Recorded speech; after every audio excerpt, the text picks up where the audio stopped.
안녕하세요. 네, 2022년 원주시립 중천철학도서관 기류의 인문학 5인 5색 오감만족 인문학 두 번째 시간입니다. 자, 저는 상기대학교 파인드 칼리지 이름이 자주 바뀌네요. 그러니까 교양학부인데요. 거기서 강의하고 있는 김시천이라고 합니다. 자, 지난 시간에 이어서 오늘은 그 코와 입의 인문학 제목이 좀 독특하죠. 실질적인 내용으로 보면 우리가 늘 함께하는 차와 인생에 관한 이야기가 이제 오늘 주제고요. 오늘 이 차와 삶에 관한 이야기를 들려주실 그 교수님을 모셨습니다. 성균관대학교 유학대학원 김세리 교수님, 안녕하세요. 네, 안녕하세요. 반갑습니다. 그 간단하게 인사 말씀 한마디 하시죠. 네, 오늘 큰 주제는 이제 차라고 하는 주제로 여러분들 아시다시피 어떻게 보면 차는 내 옆에 가까울 수도 있고, 근데 그 안에서 일어나는 이제 다양한 이야기들이 많이 있습니다. 역사적인 이야기들도 있고, 또 쉽게는 우리 코와 입과 그다음에 모든 감각을 기쁘게 하는 또 매개체인데 그런 이야기들을 함께 나눠보도록 하겠습니다. 그 제가 간단하게 이제 김세리 교수님에 대해서 먼저 소개를 드리면 그 성균관대학교에서 예다학 석사 그리고 철학 박사 학위를 받으셨고요. 성균 예절 참을화연구소 소장, 중국 복건성 안개 차 전문학교 고문. 뭐 엄청나네요. 하셨고 현재는 이제 성균관대학교 유학대학원에서 이제 후진 양성을 하시면서 사실은 학교에서 강의하는 것도 있지만 많이 다니시는 것 같아요. 그러니까 저랑 페이스북 친구인데 어떤 경우에는 제주도에 가 계시고 어떤 때는 또 보성에 가 계시고 거기는 이해가 되는데 뭐 전국 여기저기서 사진들을 올리시길래 야, 이게 교수도 교수 나름이구나. 되게 부러워요. 저는 계속 강의실에서만 하는데 또 책으로 이제 기류의 우리 철학이라는 현대 사상 관련된 책도 있고요. 그다음에 공감 생활 예절이라고 이거 교과서죠. 예절에 대한 이야기예요. 네. 그리고 이제 오늘 함께 이야기를 나눌 차의 시간을 걷다 동아시아 차문화 연대기라고 하는 책을 또 내셨어요. 그래서 오늘은 이 책의 이야기를 소재로 해서 김세리 교수님께 차와 삶에 관한 다양한 이야기를 들어보려고 합니다. 이 제목 누가 정한 거예요? 같이 이제 저도 이제 고민을 많이 하고 편집 쪽에서도 고민하고 같이 머리를 모아서 정하기는 했는데 딱딱한 그런 제목보다는 일단 내가 차를 왜 마실까 여기서부터 좀 출발을 해서 편안한 제목으로 좀 접근을 하고 싶었어요. 이게 무슨 편안한 제목이에요. 편하지 않나요? 차의 시간을 걷다 되게 편한 것 같은데. 이건 굉장히 그 인문학적인 제목 아닙니까? 제목 단어가 그렇잖아요. 차. 요거는 익숙한데 시간.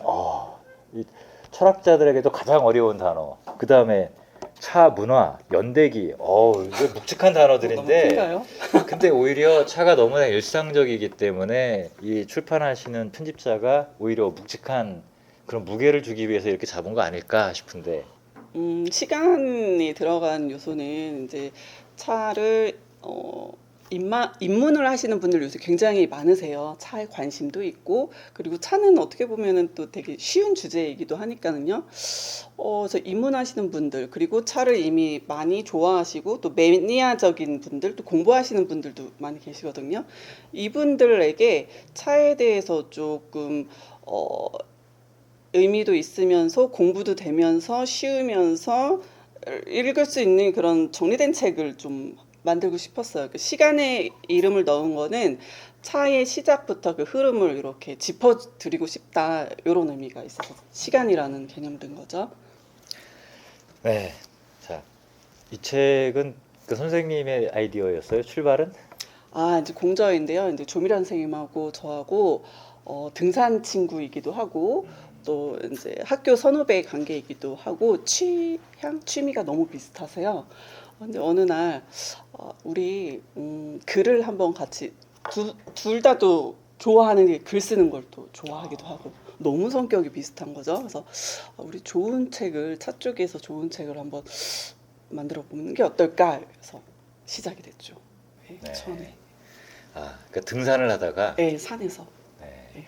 하긴 이 코로나 기간 동안에 이제 저도 그 저녁 때마다 낮에 강의하고 저녁 때 제가 집이 남산 근처라서 산책을 많이 하는데 와이프랑 이렇게 두런두런 얘기를 하다 보면은 책 얘기가 나올 수밖에 없잖아요. 근데 제가 책 얘기를 하면은 집사람이 대꾸를 안 해요. 그때부터. 그래서 책 얘기를 안 하는데 그 저한테 한마디 하는 거예요. 좀 누구나 쉽게 읽을 수 있는 책을 한번 써봐라. 아, 나도 좀 고민 중이다. 그러면서 아, 요즘 내가 장자에 관심이 많은데 그랬더니 장자를 소재로 해서 누구에게나 위안이 될 수 있는 그런 책을 써보라고. 근데 그때 마침 저도 왠지 그래서 약속을 했는데 제가 2년째 지금 아직 원고를 쓰지 못했는데 선생님은 결과물을 내셨네요. 아, 네, 쉽지는 않았던 것 같아요. 예, 되게 시간도 되게 생각보다 오래 걸리기도 하고, 그리고 좀 쉽게 읽으실 수 있게 풀어드리는 게 사실은 원문들은 되게 딱딱하고 재미가 없거든요. 여기 들어간 원래 원문들은 좀 재미가 없는데 이거를 굉장히 부드럽고 읽기 편하게 해드리려니까는 윤문도 굉장히 여러 번 들어가고 시간은 길었지만 그래도 나름 뿌듯한 마음은 있습니다. 이 책 원고 쓰는데 얼마나 걸리셨어요? 아, 집필 기간은 한 3년, 전체는 한 그 정도 잡고 집중적으로 이제 하루에 한 10시간 이상 매일 거의 들어간 거는 1년 정도. 그러니까 굉장히 이게 참 책이 혼자 쓰는 게 사실 훨씬 빠르고 쉬울 수 있는데 둘이 작업하면 확실히 어렵죠. 네, 쉽지 않죠. 왜냐면은 네. 또 이제 의견이 조금 다를 수도 있고 뭐 이런 부분들도 있고. 네. 자, 이렇게 해서 탄생한 책인데 그러면 3년의 준비와 1년의 집필? 4년? 아, 합쳐서 3년. 네. 합쳐서 3년. 그럼 굉장히 그 오랫동안 준비하신 책인데, 근데 책을 딱 열어보면은 목차가 나오잖아요. 근데 네. 목차가 굉장히 눈에 띄었어요. 전체 여기 이제 안 보이시겠지만 1부가 고전의 시대, 네. 차를 끓여서 마시다. 예. 2부가 낭만의 시대, 차를 거품 내 마시다. 3부가 실용의 시대, 차를 우려서 마시다.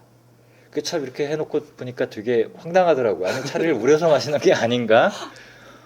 차를 마시는 방법이 다르고 또 거기에 소용되는 도구도 다르고 예. 제조 과정만 다르는 게 아니라 마시는 데에도 네. 역사가 있었구나라고 하는 게 확 들어와서 정말 굉장히 다양한 얘기들이 나올 것 같은데 이런 시대 구분은 어떤 취지에서 이렇게 구분하신 거예요? 처음에는 이제 이렇게 구분을 안 했었어요. 그냥 아, 좋아하는 어떤 테마를 어떻게 잡을까 뭐 이런 식으로 했는데 그런 테마들이 많아지고 그럼 이걸 좀 순서대로 정리를 해보고 하다 보니까 아, 맞다. 우리가 차를 마셨던 게 지금은 우려 마시는 게 중심이 돼서 모두가 차는 우려 마서 이렇게 생각을 하시잖아요. 근데 올라가 보면은 끓여 마시기도 하고 갈아서 끓이기도 하고 뭐 갈아서 거품을 내기도 하고 굉장히 다양한 방식으로 마셨는데 그러면 요거를 좀 정리를 좀 구획을 나눠보자 해서 이제 목차가 다시 재정리를 하게 되었죠. 예, 그래서 뭐 처음에는 이제 차를 마신 의도 자체가 지금하고는 워낙 다르니까요. 그러니까 약이라는 개념으로 시작을 했었고 그때는 당연히 이제 약효가 중요했기 때문에 맛이 뭐 엄청 향기롭거나 달 필요가 없는 거예요. 병을 치료하는 게 우선이었던 목적의 시대하고 또 이제 시기가 지나서 약보다는 이거 되게 향기롭고 뭐 꽃향기 뭐 달콤한 향기 이런 것들을 즐겨야 되겠다라고 목적이 바뀌어 버리니까는 그러면 기품 있게 마셔야지 잔도 좀 예쁘게 써야지 물도 더 좋은 물을 써야 되지 주변의 환경들이 자꾸 달라지는 거죠. 그래서 고전의 시대는 이제 약이나 어떤 뭐 나물, 차, 죽, 뭐 이런 개념이었다면은 시대가 바뀌면서 이제 즐거움의 기쁨의 대상이 차가 되니까 이렇게 낭만적으로 좀 흘러가더라고요. 차자리의 분위기도 신경을 쓰게 되고 그러면 내가 뭔가를 좋아하게 되면은 그거에 집중하게 되면은 되게 좋은 퀄리티를 원하게 된다. 그럼 그 수준이 한없이 올라가게 되는데 이거를 또 즐기는 대상들이 바뀌잖아요. 자, 만약에 교수님께서 시간도 되게 많고요. 돈도 막 재력도 많으시고 차를 좋아하시고 막 그런 상황이시다.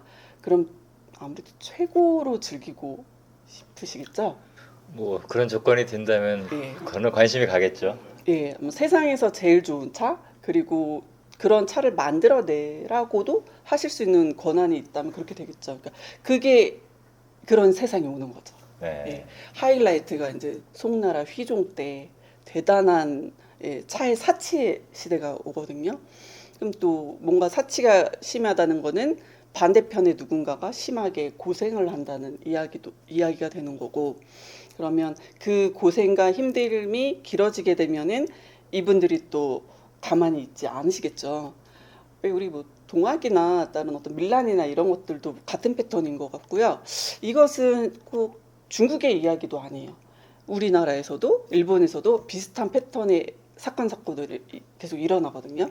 그래서 이제 낭만의 시대에서 막 아름답고 즐겁고 막 지냈다가 이거를 이제 그 차의 형태라든지 만드는 방식이라든지 마시는 방식이라든지 이런 게 최고의 극을 향해 가다가 이게 그만해라고 이제 안 해 그러면서 넘어가는 패턴이 오고 그때부터 단순화시키고 차는 그냥 마시는 개념이지 뭐 향유하는 게 아니야라고 뭐 주원장 이 사람이 이제 법으로 딱 지정을 해버리니까는 차의 문화는 급격하게 바뀝니다. 아, 그 명나라 세운 예, 주원장을 말씀하시는 맞습니다. 거예요? 아, 예. 그러니까 송나라 휘종이 나라를 망하게 한 그 이유 중에 하나도 차의 사치를 했던 그 이유도 있고요.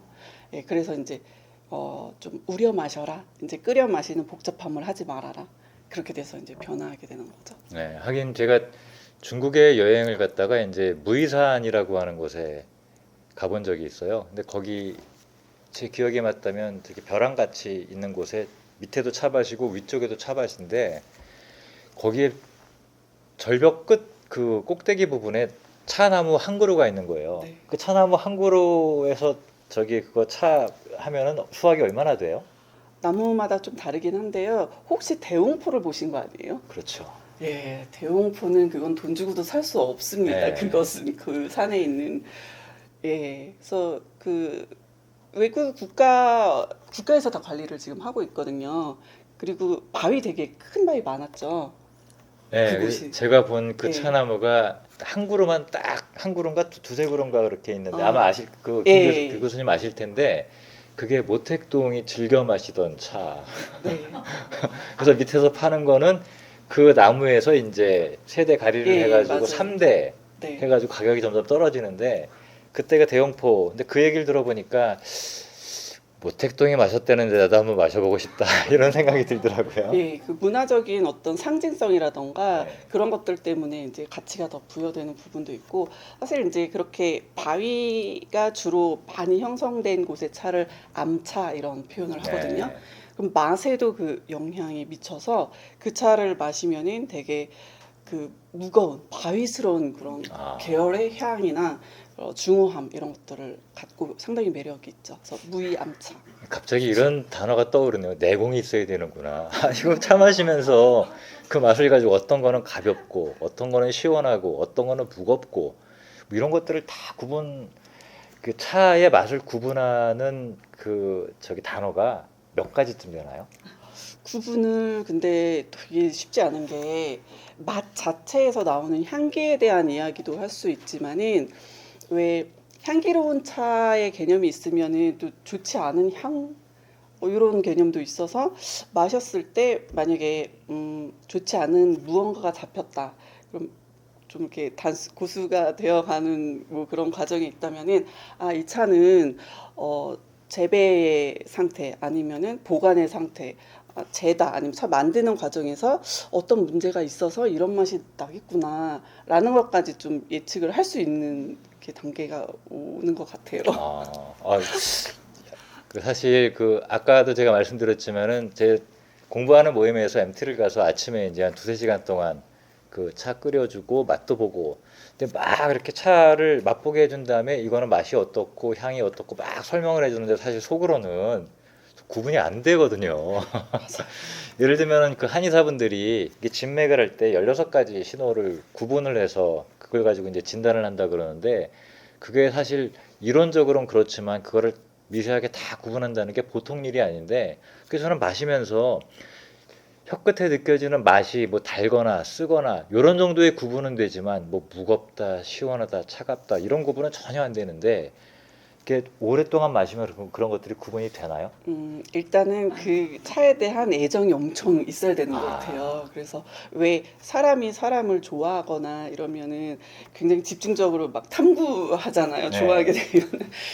그래서 그런 관심이 있어야 되고, 그리고 다양한 경험이 충분히 있어야 된다. 한 가지 차를 마시더라도 뭐 지금의 햇 녹차 요새 많이 드시니까 녹차를 드시더라도 뭐 온도에 따라서 넣는 양에 따라서 뭐 유리에 우렸을 때 하고 뭐 다른 도자기에 우렸을 때 하고 다 맛이 다르거든요. 심지어는 그 차를 우리는 나의 컨디션에 따라서도 맛이 다르게 나오기 때문에 많이 경험을 해 보면은 많이 알게 되는 것 같아요. 돈을 많이 써야 되겠네요. 왜 그 유홍준 선생님이 나의 문화유산 답사기라는 책으로 이제 커다란 히트를 쳤을 때 수능에까지 나온 그 유명한 말이 있잖아요. 아는 만큼 보인다. 그 말이 이제 유행을 했는데 우리 김세리 교수님의 말씀을 제대로 이해하려면 사랑해야 제대로 느낀다. 이렇게 해야 되겠네요. 네, 애정을 많이 네, 주면 그 애정은 이제 돈이 들어가야 되고. 자, 그럼 처음으로 한번 돌아가 보면 아까 고전의 시대를 소개하면서 네. 이렇게 말씀을 하셨어요.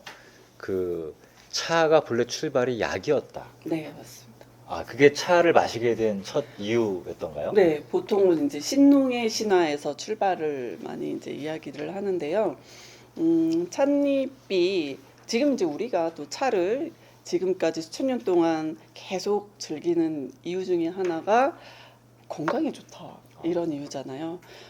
근데 그 당시 시간을 거슬러 올라가서 그 시절에는 지금보다 훨씬 이제 약이라던가 의술이라던 게 이제 덜 발달되어 있으니까는 민간요법 이런 게 이제 필요한 때였는데 차가 가지고 있는 효능이 굉장히 많은 거죠.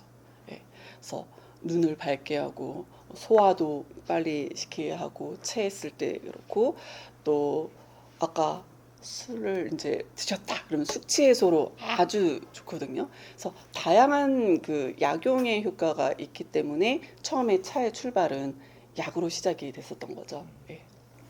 근데 그 차를 지금처럼 이렇게 우려 마시는 게 아니라 처음에는 거품을 내서 마셨다. 그다음에 뭐 처음에는 어떻게 마셨나요? 그러면은 차를? 처음에는 약이었기 때문에 그냥 이거를 뭔가 재다, 차 만든 걸 재다라고 하는데 재다에 그렇게 중점을 두지는 않았을 거라고요. 그래서 그냥 끓이거나 뭐 이거를 이제 본격적으로 뭘 어떻게 형태를 갖추거나 이런 거는 좀 뒤에 이야기이기 때문에 뭐 심지어는 이게 생잎을 씹으면은 되게 쓰고 떫은 맛이 강하거든요. 그러다 보니까 이제 부수적인 다른 것들과 함께 끓여 먹기도 했어요. 탕의 개념이 되게 되는데 뭐 귤 껍질, 대추, 뭐 몸에 좋은 것 이런 것들과 차를 함께 끓여 마시는 그런 탕의 개념이었다가 사실 지금도 우리가 거품 내서 마시기는 해요. 그리고 지금도 덩어리 차를 끓여 마시기도 하죠. 예, 다양한 방식으로 지금 현재 마시지만은 대부분이 그냥 우려 마시는 거고 그때 당시로 이제 다시 올라갔을 때 거품 내서 마시는 게 지금하고는 조금 다른 방식인 거죠. 그래서 지금의 이제 말차 혹시 말차 들어보셨어요? 말은 들어봤죠. 예, 아마 이제 일본의 다도에서는 말차가 중요하거든요. 일본 그 형식을 중요시하는 일본 다도에서는 말차를 낸다는 것. 근데 그거 자체가 중국에서 다 당나라 이후로 들어오게 된 거죠. 그 가루차 문화가 사실은 중국에서 시작되었는데, 지금 말차는 거품을 내는 게 녹색빛을 띠거든요. 근데 그 당시 처음에는 이제 약으로 시작해서 덩어리 차를 만들고 쪄야 돼요. 차를 익혀야 되니까 쪄요. 증기로 이제 쪄서 부드럽게 해서 덩어리 형태로 이제 만들 수 있는 상태로 했는데 후에 가면은 약에서 변화되면서 이걸 좀 더 즐겁게 마시기 위해서 이 과정이 계속 이제 추가가 되게 됩니다. 그래서 즙을 짭니다. 즙을 짜서 그 녹색 그 즙을 짜면 녹색 물이 나올 텐데 이거를 다 버리고 거의 헹구다시피 해서 하얀색에 가깝게 만드는 거죠. 그럼 맛이 굉장히 좋게 말하면 순해지고 나쁘게 말하면 싱거워지겠죠. 왠지 그 말 듣는데 되게 아깝다는 생각이 드네요. 저도 아니, 너무 그 즙을 아깝더라고요. 버렸다고요? 네, 그 즙을 오. 버리고 그 즙을 버리는 이유는 빛깔, 거품을 냈을 때 하얀 빛깔 나오는 게 중요했거든요. 눈이 즐거워야 됐기 때문에. 그럼 이제 너무 싱거워졌으니까는 뭔가 향을 더 넣어요. 침향이라던가 귀하다라고 생각하는 향을 넣어서 그다음에 이제 문양이 화려해지죠. 첫 초창기에는 그냥 덩어리 형태의 덩이차였다면은 뒤로 갈수록 고급으로 가면서 뭐 용 모양, 봉황 모양 이런 황제를 위한 차를 만들게 되니까는 정교한 그런 차로 변하게 되는 거죠. 덩어리 차가 이렇게 변하게 되고 그거를 다시 가루를 내고 가루를 가지고 거품을 내고 근데 거품을 내는 방식도 지금은 이제 그 대나무를 이렇게 잘라 가지고요. 다선이라고 해서 물 넣고 차 넣고 물 넣고 이렇게 흔들어 가지고 격불을 해서 거품을 내는데 그 당시에도 물론 그런 방식이 있었지만은 때로는 뭐 솔가지를 사용했던 그런 때도 있었고 아니면은 물줄기를 이렇게 물줄기 얇게 왜 커피 내실 때 드립할 때 얇은 물줄기를 쓰시잖아요. 그런 것처럼 그 물줄기를 통해서 거품이 막 아름답게 올라오게 하기도 하고 지금하고 오히려 더 다양하고 재미있는 거는요. 왜 우리 커피 드실 때 그 라떼에서 그림 그려주지 않나요? 네, 하트 모양 많이 네, 만들어주죠. 곰돌이 모양도 하고 네. 하는데 이게 차에서 사실은 더 먼저 시작됐어요. 아, 분차라고 해서요. 거기에 온갖 묘한 아름다운 그림과 문헌에 나타난 바에 의하면은 글씨까지 올라오게 하는 수준으로 굉장히 섬세하게 그림을 그려냈다라는 그런 기록이 있어요. 분차. 그 중국 여행 가보신 분들은 아마 겪어보셨을 수도 있겠지만 테이블이 여러 개 있는데 그 돌아다니면서 이렇게 차를 따라주는 사람이 네. 여기요 그러면은 차 잔 놓으면은 저기서 이렇게 쭉 해가지고 얇게 나오는 예, 물을 물로 막 거의 던지다시피 하죠. 그거 저도 한번 받아봤거든요. 뭐 그 정도까지 멀리는 아니었는데 되게 신기하더라고요. 예. 근데 그런 방식으로 가지고 기술을 써서 이렇게 모양을 낸다고요. 예, 그 거품이 올라오면서 그림이 나올 수 있도록 대단한 기술인 것 같아요. 네. 지금도 이제 그 분차라는 같은 용어를 써서 중국에서 그림을 그리기는 하는데 그 거품을 내서 그림을 그리는데 지금은 뭔가를 이제 펜 같은 약간 얇은 것들을 사용하는데 그 당시 그 옛날에 했던 거를 재현하기는 어렵다고 하더라고요. 네. 자, 그렇게 해서 이제 주로 약처럼 복용을 하다가 예. 이제 송나라 때가 되면은 또 사대부 문화가 꽃피는 시기이기도 하잖아요. 네, 낭만의 시대. 도대체 어떤 낭만이 있었길래. 근데 이제 저도 이렇게 무협 영화를 예전에 좋아해서 이렇게 보다 보면은 그 사람들이 가가지고선 차를 마시기 위해서 그러니까 다방이나 지금 카페나 이런 것처럼 그런 것들이 굉장히 많았던 모양이에요. 굉장히 많았고 우리가 상상하는 이상으로 왜 일상 다반사라는 말이 있잖아요. 네. 예, 차 마시고 밥 먹는 것 같은 그냥 항상의 옆에 있는 일. 그래서 그 차를 우아하게 즐기는 그 위에 아주 고급 문화를 즐기는 그런 무리들이 있다면은 일상의 사람들도 차를 굉장히 즐겨서 마시는 그런 시대가 시작이 되게 되죠. 낭만의 시대 같은 경우는요. 그리고 그림이나 이런 것들로 옛날에 어떻게 차를 마셨을까 이런 것들을 연구를 하면서 보면은 그냥 그 밖에서 마시는 그림들도 되게 많아요. 뭐 실내에서도 뭐 궁궐 안에서도 마시는 뭐 실내 그림들도 있지만은 나무 아래서 이렇게 한가롭게 마시는 그런 아회도라던가 아니면 이제 투차 겨루기 대회도 많이 하거든요. 근데 저는 그러한 그러니까 차로 하는 풍류적인 놀이들도 낭만적이라는 저는 생각을 하거든요. 투차? 네, 그러니까 차 겨루기 대회를 하는 그건 거예요. 어떻게 하는 거예요? 방식이 여러 가지가 있는데 일단은 이제 누가 차를 더 거품 같은 경우, 거품 내는 차 같은 경우는 누가 아름다운 빛깔로 그림이나 문양을 잘 내서 오래 유지시키는가.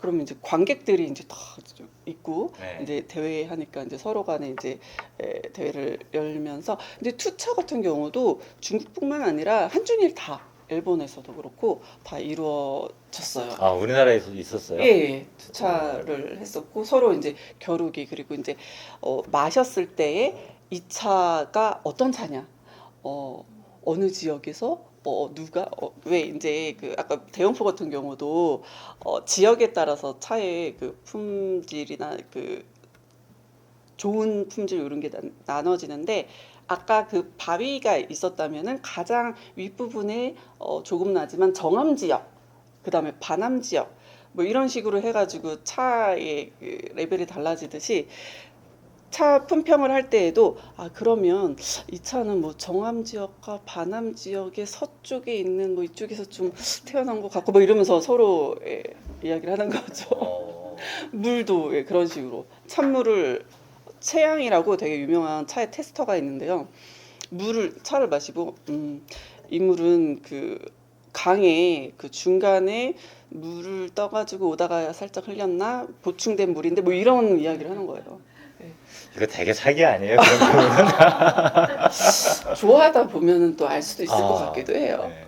그래서 짜고 치는 것 같기도 한데 진짜로 어떤 분들은 실제로 맞추는 분들이 있잖아요. 네. 예, 실험을 일부러 그렇게 테스트를 하니까 참 그런 거 보면 참 대단한 것 같아요.